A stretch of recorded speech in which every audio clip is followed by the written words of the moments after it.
Hey guys, today I'm going to try making squishies without any puffy paint or memory foam. I'm going to try 2 different methods that I've seen other squishy YouTubers do. You can use a dish sponge or car sponge, but I'm using density foam just because I had it. For this video, I'm making Zucker from Animal Crossing, so I cut out a sphere very roughly. It doesn't have to be perfect. Then what I did was covered the entire foam with double-sided tape. It has to be double-sided, it can't be just regular Scotch tape.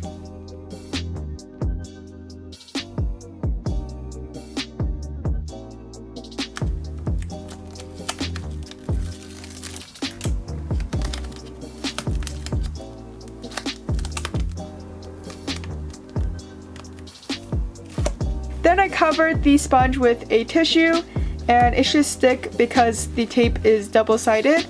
I actually did a second layer of the tissue and double-sided tape because I thought it will make it more slow rising. I recommend that you stop at the first layer though, because if you do a second layer, it's not going to rise back up properly.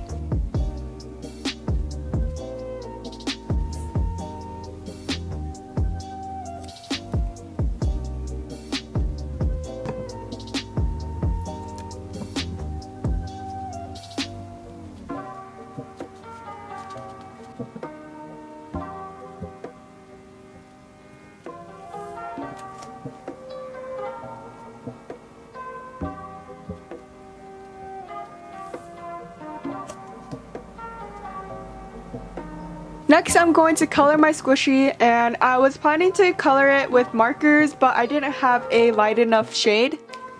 So what I did instead was use expired makeup, so I don't waste any makeup. You can also use oil pastels, but I really recommend you use markers. I did go ahead and use markers to draw the face, but as you can see, it didn't really go on properly.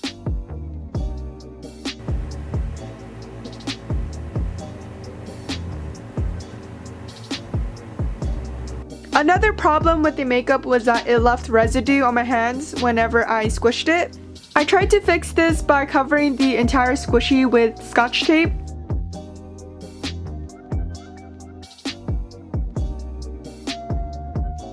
So the result of this method was okay. It did have a squishiness and it rose back up a little bit, but it didn't rise back up completely. I recommend that you only cover it with 1 layer of double-sided tape and tissue. If you go beyond that, your squishy will turn out like mine and not rise up completely.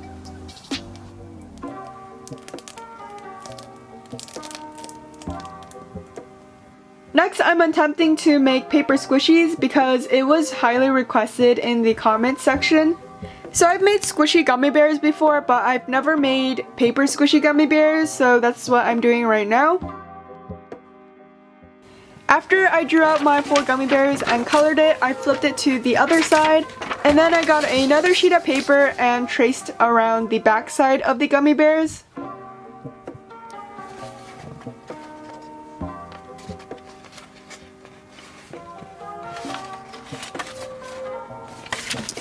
At this point, you want to laminate the entire paper with clear packing tape, but I forgot to do this, so I had to tape each piece individually after I cut out the gummy bears.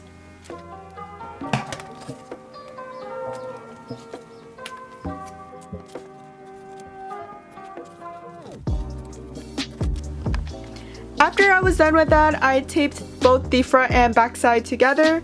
I made sure to leave a little hole so that I can put in the stuffing.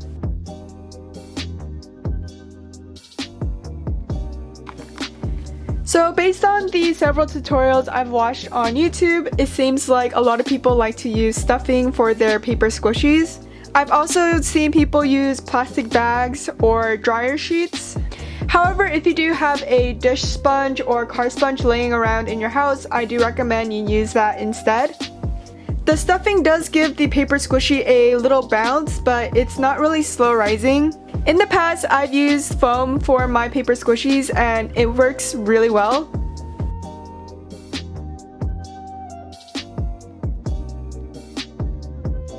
I also decided to make packaging for the gummy bears to make it look more cute. This is it for this video. As you can see, my squishies didn't turn out perfect. They're definitely not the same as regular homemade squishies, but they're still fun to make and squishable. They don't necessarily rise up completely, but you can reshape these squishies for both the paper squishy method and the double-sided tape. Anyways, I hope you guys enjoyed watching this video. Please give this video a big thumbs up and subscribe, and I'll see you guys in my next video. Bye guys!